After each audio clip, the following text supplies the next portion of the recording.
السلام عليكم ورحمة الله وبركاته. اللهم صل وسلم وبارك على سيدنا محمد وعلى آل محمد وعلى أصحابه أجمعين. ازيكم يا أحلى متابعين؟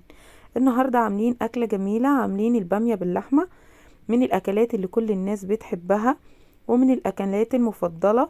زي ما انتوا شايفين شكل الطبق جميل، ومن الأكلات اللي لو قعدت لتاني يوم بتبقى جميلة.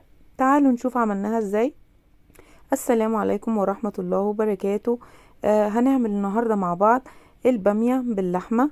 النهاردة رحت السوق لقيت البامية صغيرة كده وجميلة، جبتها وغسلتها وسبتها لما نشفت، وبعدين شلت القمع بتاعها. وعندي الطماطم ديت انا مصلصاها في التلاجة. طبعا طريقة حفظها عندي في القناة فيديو بتاع حفظ الخضروات. وده كيلو الا ربع لحمة عجالي، ومعايا بصل وورق لورا وتوم. وتعالوا نشوف هنعمل ايه. حطينا معلقة من السمنة، وهنحط معاها معلقتين من الزيت. بعد كده هننزل اللحمة عشان نديها صدمة.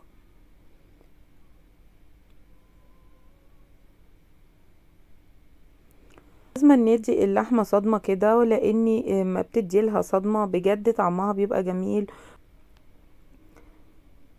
هنبتدي نقلبها لحد ما تدينا اللون اللي التحمير بسيط.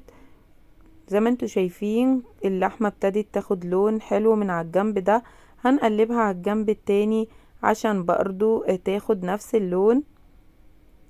بعد كده هنبتدي ننزل عليها التوابل. هننزل عليها ورق لورا،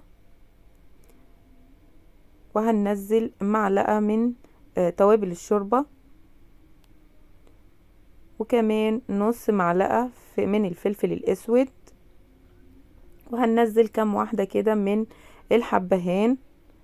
وبعدين هنبتدي نقلبها. زي ما انتوا شايفين لونها بقى جميل، ابتدت ان هي تاخد كل اللحمة خدت صدمة. هننزل عليها بصلة متوسطة متقطعة صغير، او لو عايزة تبشريها برضو ممكن. هنقلبها مع البصلة كده حوالي دقيقتين كده لحد ما البصلة تدبل شوية.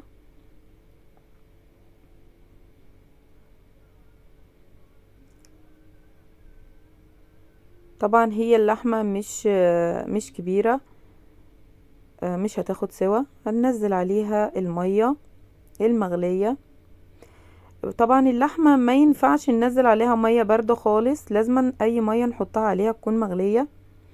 واللون اللي انتوا شايفينه على الوش ده يدل ان اللحمة دي كويسة ومن جزار كويس. لو ما فيش الريمة البسيطة دي يبقى اللحمة دي مش حلوة. مرقة الدجاج والملح مش هنحطهم دلوقتي طبعا، هي كده خلاص جاهزة. هنبتدي نعمل التسبيكة بتاعة البامية. حطينا معلقة سمنة ومعلقتين زيت، وهننزل عليهم بصلة متوسطة، وهنبتدي نقلبها.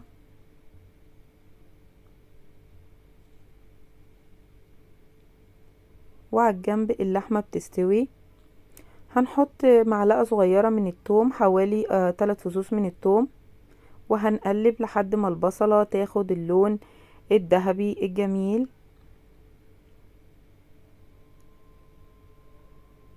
طبعا اللون كده ابتدى يبقى كويس. هنبتدي ننزل الصلصة. ممكن ما تحطي طماطم فريش تضربيها في الخلاط وتنزليها عليها، لكن ديت متصلصة. انا كنت حافظاها في التلاجة يعني بالظبط دقيقتين وهتكون جاهزة، لان هي تلقائيا هي متسبكة. هنحط معلقة كمون،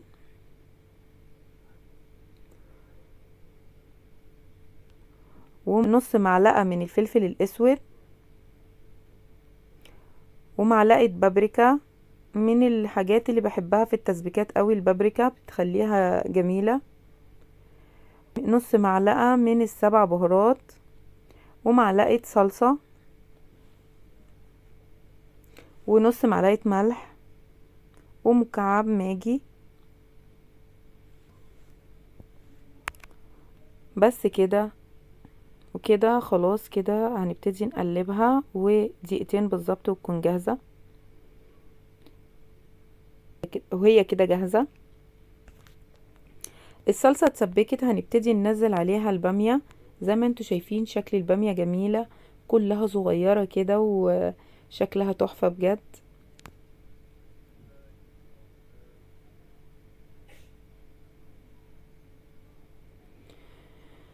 هنبتدي نقلب الصلصة مع البامية، ونسيب البامية تشرب من الصلصة دي حوالي 3 دقايق وتاخد من طعمها.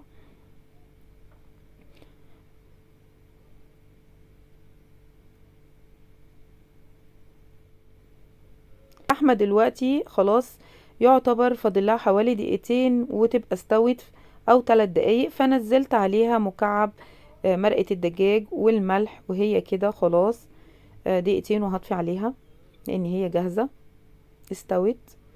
والبامية دلوقتي قعدت 3 دقايق مع نفسها، شربت من الصلصة الجميلة. هننزل عليها اللحمة وبرضو هقلبها واسيبها دقيقتين، هي والبامية والصلصة ياخدوا من طعم بعض.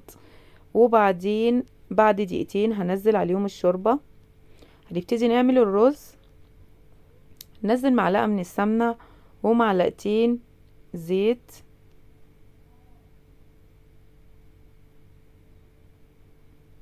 وننزل الشعرية. هنقلب الشعرية لحد ما لا ياخد لون جميل ذهبي.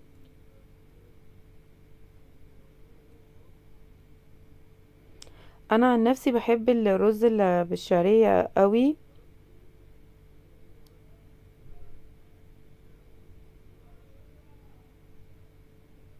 هنقلب الشعرية كده خلاص خدت اللون المناسب. هننزل عليها الرز طبعا اللي انا غسلته وصفيته.